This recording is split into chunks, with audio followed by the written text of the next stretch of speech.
मेरे साथ बात करने के लिए मुरादाबाद जनपद में समाजवादी पार्टी की सांसद रुचि वीरा जी हैं। सांसद जी, प्रयागराज में महाकुंभ का आज शाही स्नान हो गया, क्या कुछ कहेंगी? देखिए, शाही स्नान हो रहा है आज। मकर संक्रांति है। सभी देशवासियों को बधाई। जिस तरीके से अगर बात करें, लगातार प्रचार प्रसार किया जा रहा है इस स्नान को लेकर, क्या कुछ कहेंगी? किस तरीके से प्रदेश सरकार की तैयारी रही आपकी निगाह में? क्या कुछ? देखिए, भारतीय जनता पार्टी जो धर्म का राजनीतिकरण करती है।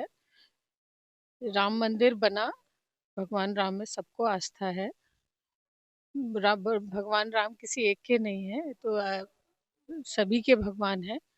तो उसके राजनीतिकरण जिस तरीके से किया गया, उसी तरह से हम रोज देख रहे हैं कि कुंभ का राजनीतिकरण किया जा रहा है। कुंभ कोई आज पहली बार तो हो नहीं रहा। कुंभ अनादिकाल से हर 3 वर्ष के बाद और एक स्थान पे 12 वर्ष में होता आया है और होता रहेगा। जो भी सरकारें होती हैं उनकी जिम्मेदारी होती है उसका आयोजन करना।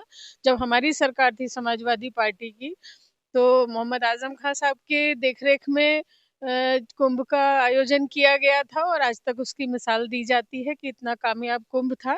तो ये तो राजनीतिकरण करना बिल्कुल ठीक नहीं है। ठीक है, कुंभ हो रहा है, उनकी सरकार में हो रहा है, बहुत अच्छी बात है। धर्माचार्य हैं देवकी नंदन ठाकुर, उन्होंने कहा है 50 से 55 सीटें आरक्षित कर दी जाएं धर्माचार्यों की।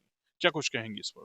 देखिए, ये कहना चाहूंगी, ये मतलब संविधान की बार बार धज्जियां क्यों उड़ाई जाती हैं? भाई, इसमें आरक्षण धर्म गुरु या कोई भी व्यक्ति, ये तो एक डेमोक्रेसी है, प्रजातंत्र है। कोई भी चुनाव लड़ सकता है और जो भी चुनाव जीत के आएगा वो मतलब चाहे विधानसभा हो चाहे लोकसभा हो, सदन में बैठेगा और बात करेगा।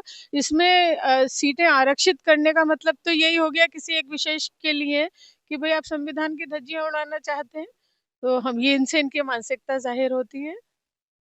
तो अगर बात करें वक्फ बोर्ड को लेकर, लगातार पूरा प्रकरण चल रहा है। वक्फ बोर्ड पर कई नेताओं के बयान आ रहे हैं। अभी भी एक बयान आया वक्फ बोर्ड को लेकर, ये कहा गया है कि मुसलमानों को, मतलब एक विशेष समुदाय को खुश करने के लिए कांग्रेस के द्वारा इस बोर्ड का गठन किया गया है। क्या कुछ देखिए, कहेंगे? एक बात तो ये कहना चाहती हूँ कि कुछ लोग जो बिल्कुल कहीं फील्ड में नहीं है, जनता के बीच में नहीं रहते हैं, इस तरह के बयान देकर अपने आप को हाईलाइट करना चाहते हैं। दूसरी बात ये है, वक्फ बोर्ड कोई आज नया तो बना नहीं, ना कोई कांग्रेस के जमाने में बना। वक्फ बोर्ड, वक्फ की बात तो हमेशा ही कुरान तक में, कुरान शरीफ तक में उसका जिक्र है।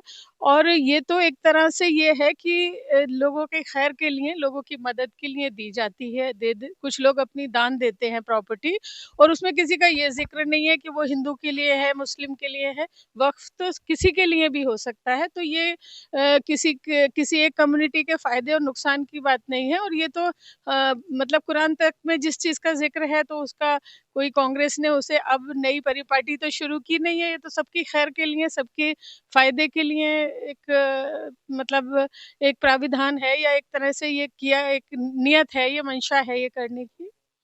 प्रदेश के मुख्यमंत्री का एक बयान आया था, वक्फ बोर्ड भूमाफिया बोर्ड है, तो क्या कुछ इस बयान पर? देखिए, सिर्फ भटकाने के लिए है ये, और कुछ नहीं है। ये मैं पहले भी कई बार कह चुकी हूँ कि ऐसे अनगरल बातें करके विकास की, तरक्की की, कोई रोजगार की, कोई स्वास्थ्य की कोई बातें ना पूछे। इसलिए इस बार बार इन चीजों का जिक्र होता रहता है और इनकी नियत इससे दिखाई देती है। मेरे साथ बात करने के लिए मुरादाबाद में समाजवादी पार्टी की सांसद रुचि वीरा जी थी, जिनके द्वारा कई महत्वपूर्ण बिंदुओं पर जानकारी दी है। शारिक सिद्दीकी, टीवी 9, मुरादाबाद।